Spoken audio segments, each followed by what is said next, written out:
Today we're going to check out the British Crusade against slavery. Britain's criminally stupid attitudes to race and immigration are beyond parody, by Frankie Boyle.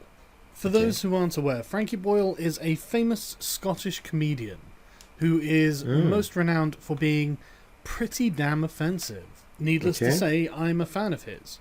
And so when Frankie Boyle writes an article for The Guardian of all places, with the subtitle, "The anti-immigration election rhetoric is perverse. We fear the arrival of people we have drawn here with the wealth we stole from them," I can see the misinformation coming a mile away. So Frankie begins the article by waffling in an overly verbose manner, reminiscent of Charlie Brooker, another man who I'm a fan of, but has been led astray by misinformation.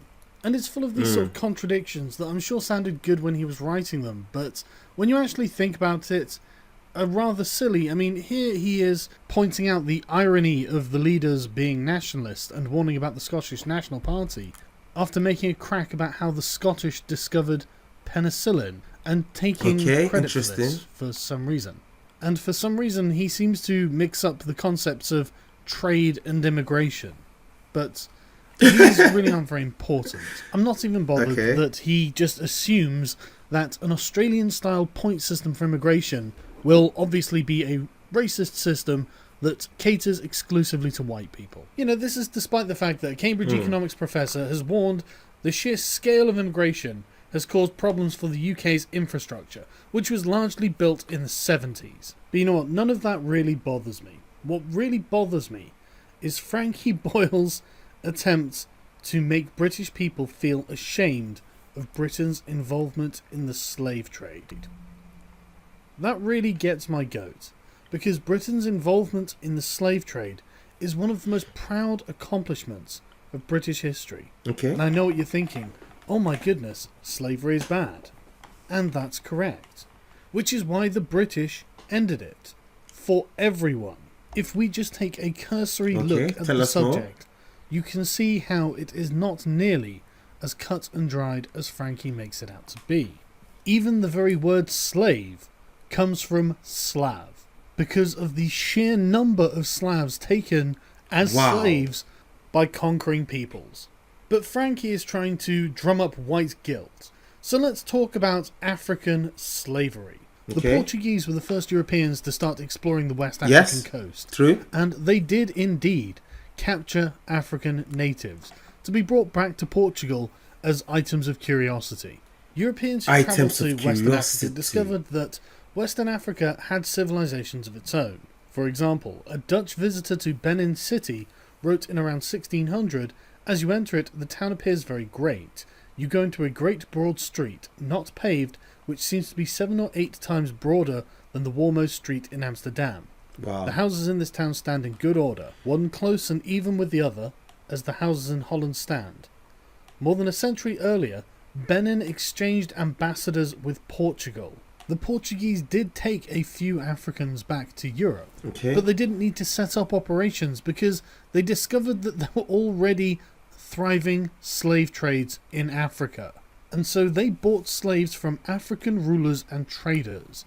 The vast majority of slaves taken out of Africa were sold by African rulers, traders, and military aristocracy who grew wealthy from the business. I knew about that. Most slaves were acquired through wars or by kidnapping. And before you start thinking that this is excessively barbaric, this was the standard for almost every civilized society all across the world. For example, in ancient Greece, Strabo tells us that the island of Delos trafficked in 10,000 slaves a day. Even before the Roman Empire. Even when we're coming to the end of the Roman Republic in the 1st century BC, it's estimated that a third of Italy was made up of slaves. Slaves made up of people whom the Romans had conquered and taken back to Italy to do hard labour. And so to anyone even slightly educated on this subject, it is absolutely unsurprising to find that, for example, in 1510, the capital of the Empire of Songhai was teeming with slaves. Slave trading in West Africa was common, but it was different to what you expect. It wasn't for commercial purposes. No. It was to show status and to give the wealthy African elite a comfortable life. And with the appearance of Europeans desperate to buy slaves for use in the Americas, the character of African slave ownership changed. Indeed it did. The character of slavery on the west coast of Africa changed to look a lot more like the character of slavery on the east coast of Africa, because we're going to talk about the Arab slave trade, specifically the circumstance of Swahili-speaking peoples. The Eastern Africans. The Arabs, being far closer to sub-Saharan Africa than the Europeans, had been taking advantage of it for far longer. They were a people with as much commercial nous as anyone else. The ruling class of coastal Swahili society, sultans, government officials and wealthy merchants, used non-Muslim slaves as domestic servants and to work on farms and estates. And they even had plantations, such as the Omani Sultan Said, who became immensely rich when he started up clove plantations in the 1820s with slave labour. Arab Muslims settled along the coast and intermixed with the locals, forming a people and culture known as Swahili, which started in around the 10th century AD. So unsurprisingly, the East Africa slave trade was well established long before Europeans arrived on the scene and was driven by demands for labour by the sultanates of the Middle East. You might be thinking, well, that's interesting. If the Arabs had been in Africa for about 1,000 years, taking sub-Saharan African slaves, why isn't there a very large population of black people in Arabia? And the answer to that is that the Arabs used to castrate them, cock and balls entirely, a practice that was supposed to have ended in 1962 when slavery was finally outlawed in places like Saudi Arabia. Oh, they castrated them, cut off their cocks and their balls. That is pure evil. This, of course, does not mean that the trade has actually stopped. It is still going on today. Wait. Saudi offers castrated African slave for sale on Facebook in 2012.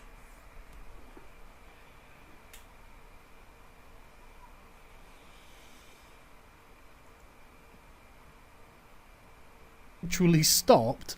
It is still going on today. It's impossible to know exactly how many slaves the Arabs took from sub-Saharan Africa on the east coast, but one historian produced a total of 17 million slaves. I doubt it was that high, but again, 17 million, and it was for over 1,000 years that this was happening.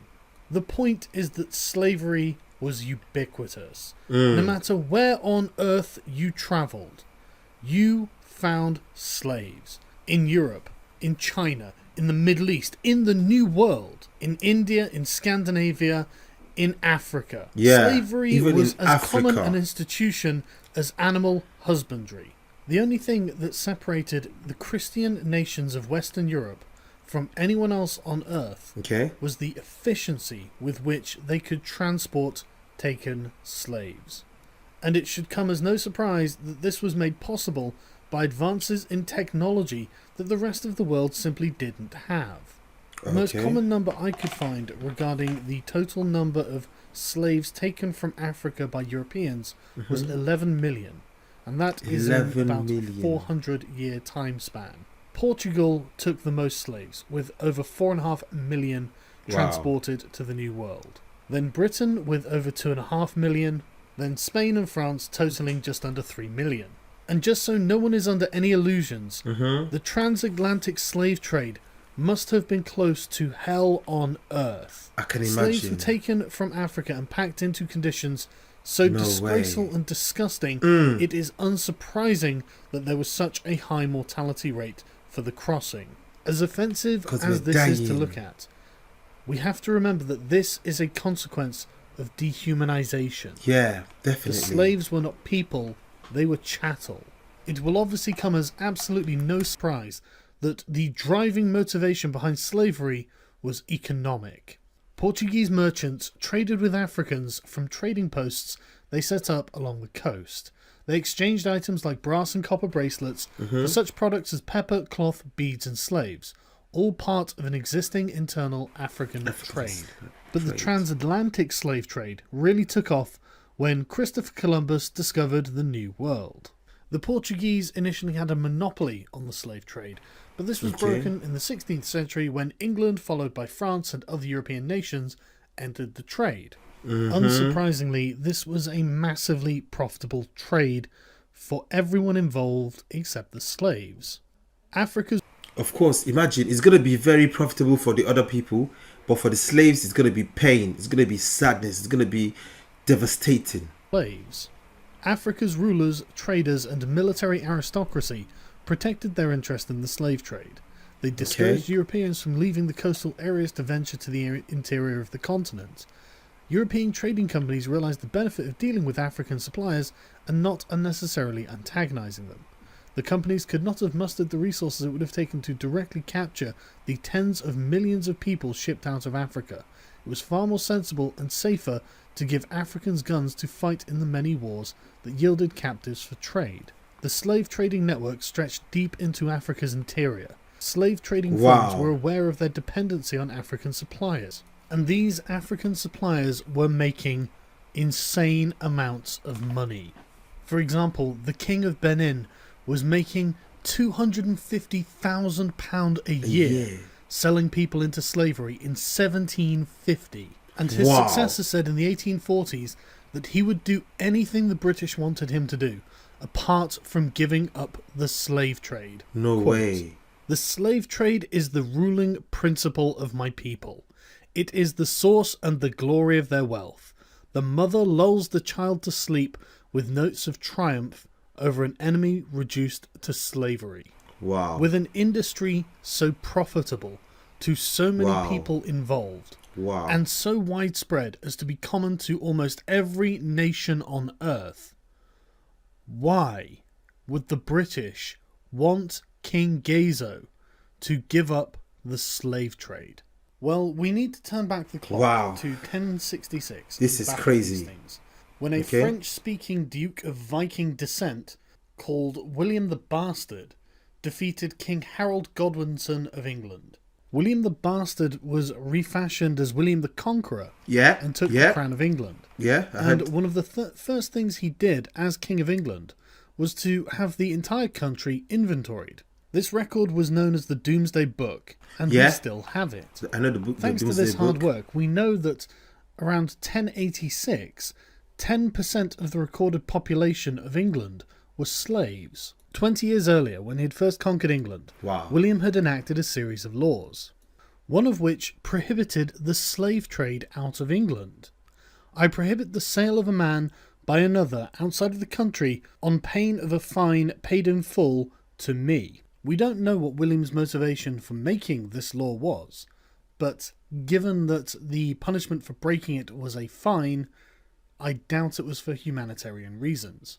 Whatever his reasons, within a generation of 1086, slavery had almost died out in England, presumably because William the Conqueror had outlawed the trade of slaves. There appears to also have been a trend for lords to endow their slaves to perform their ploughing functions as free ploughmen. While not a wonderful state of affairs, serfdom is better than chattel slavery, and this state of affairs was solidified by the Church at the Synod of Westminster in 1102, where the Church denounced simony, clerical marriages, and slavery. This made England a very unique case. There probably wasn't another country in the world at this time that had outlawed slavery. There were practically no motivations to do so. It was incredibly lucrative, endemic to the point of normalcy, so it wasn't even viewed as immoral, and the chances are William the Conqueror himself made the slave trade in England illegal just so he could make a quick buck. that might have been his reason, but then it turned out to be for good at the end of the day. Fast forward 700 years, and the international transatlantic slave trade is in full swing, and yet we still do not have slaves in England.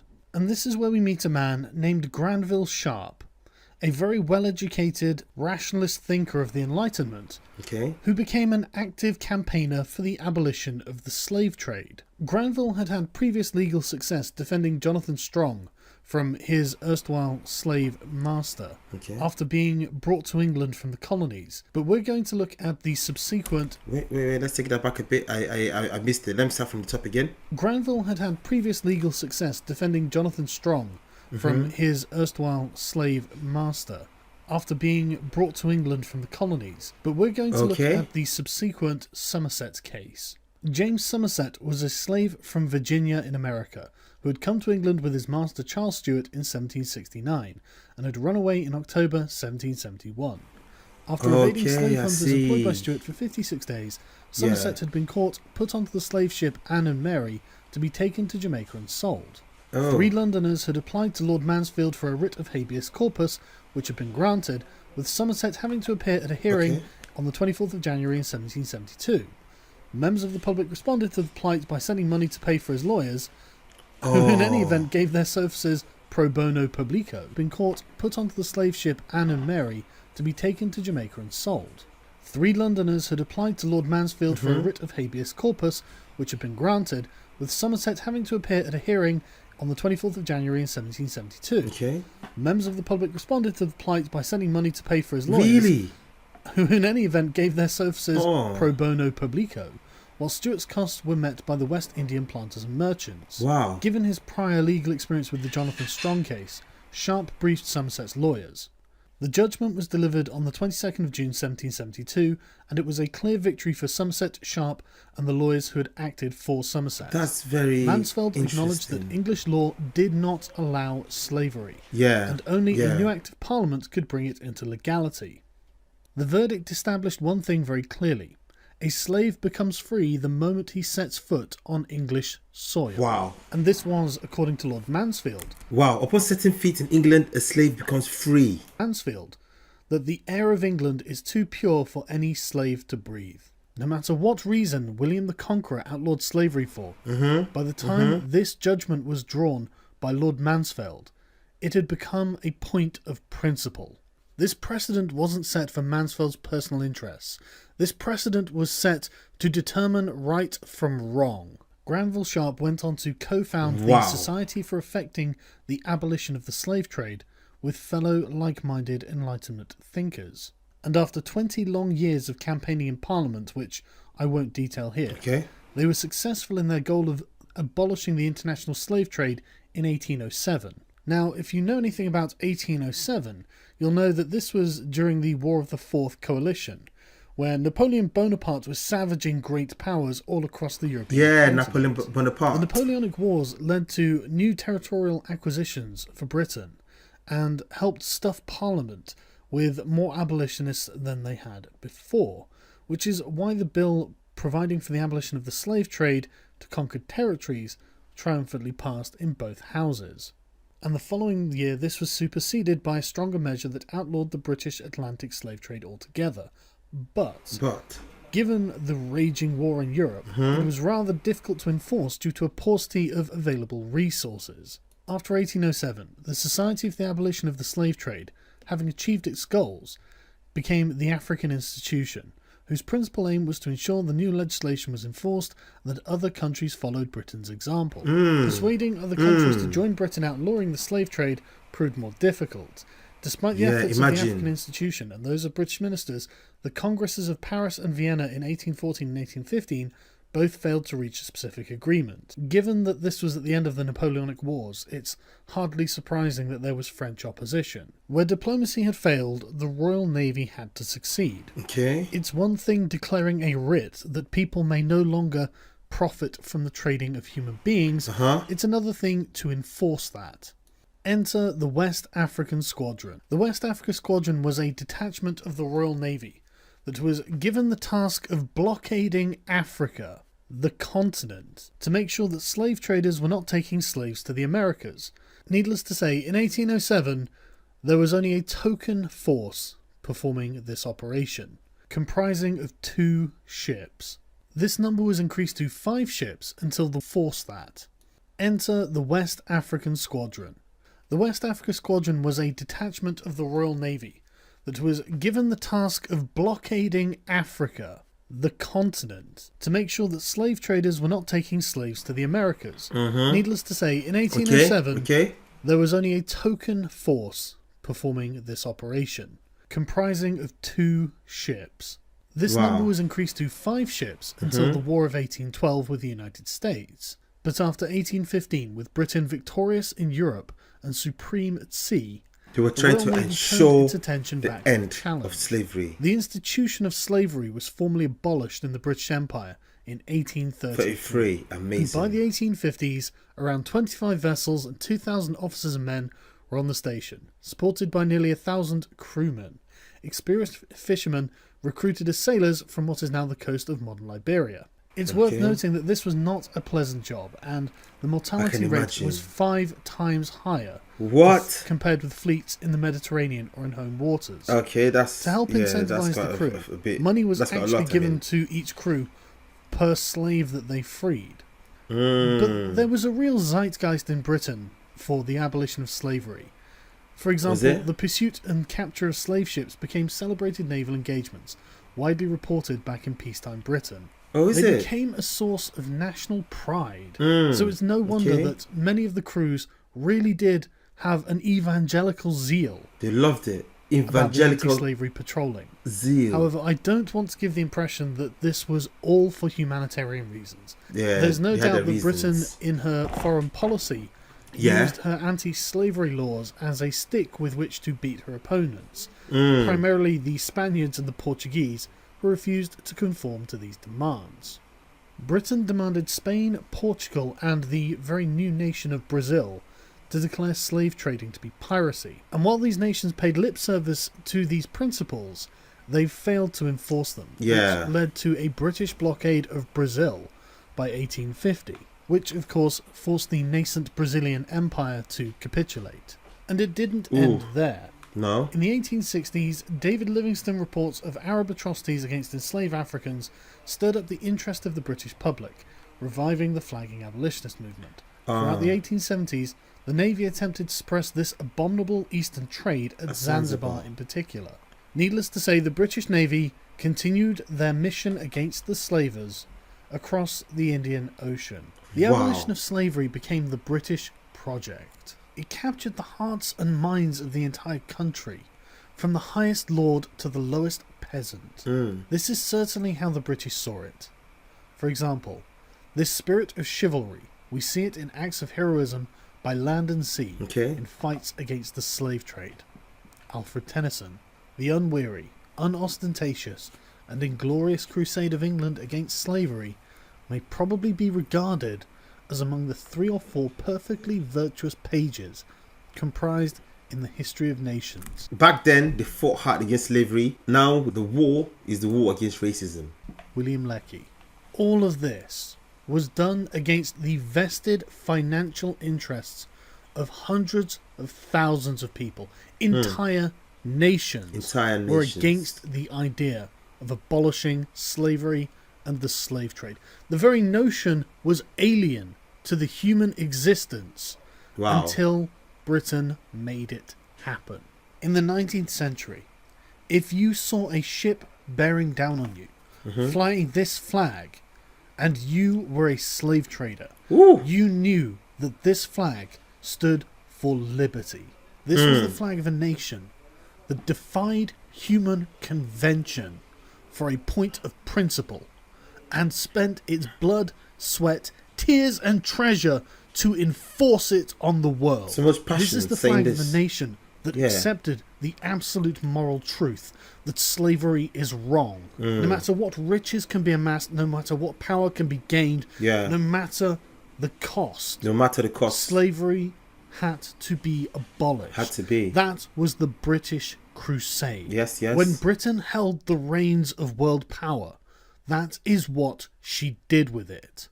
So, Frankie, to be honest with you, when you say, we have streets named after slave owners, we have profited from a vile crime and feel no shame, it is British people that don't learn languages or British history.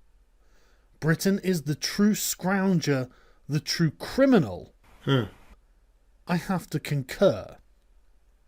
British people apparently do not learn British history because Britain's involvement in the slave trade is one of the most proud moments any nation could have had in their history. I want to make one thing crystal clear, Frankie. You live in a world without slavery because of Britain.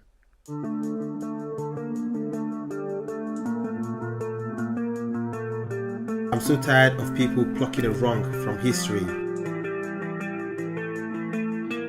then presenting it out of context in the modern day, and making moral judgments against it. The British do have things in their history they can be proud of, and ending the slave trade is one of those things. Sargon of Akkad. Guys, this was crazy. This was very interesting. Okay, I had points here that I'd never heard of. A lot of things about slavery in history, of how slaves were obtained from Africa. I knew about that already. I learned about it in history even when I was a bit younger. A lot of the things, but abolishing slavery done by the British. Okay, I'm not gonna lie, I didn't really know much about that. Okay, I didn't know much about that. Okay, but slavery runs deep in the blood of humanity. From the video, as we've seen, and as we know from history as well, like all over the world, there have been slaves in every place in the whole world. Okay, so it runs deep in humanity. But then Britain tried to end that. Okay, they tried to end that. Okay, yes, slavery was sorted out a long time ago. I'm very proud of that. Okay, really, really proud of that. Yeah, like big up to you guys. Big up to you, British. But yeah, like I was saying, big up to you guys, the British, for ending slavery. You did really well, actually. You did really well. That's why a lot of people find it, like a lot of Americans that I've met. So when it comes to the UK, they say that there's no racism here. They say racism in the UK almost don't exist. They don't feel it, because in America, they say it's right there staring at you in your eyes. But here, you don't really experience it. You don't face it. Yeah, don't face it at all. But yeah, anyway guys, thank you very much for this request. I did enjoy it. It took me a long while to make it, but I finally did it. And I must say, it's very, very interesting. Good to know this, okay? And this is something that we need to spread for the whole world to know. And also, we need to use this as an example to end all racism and discrimination in the system as much as possible.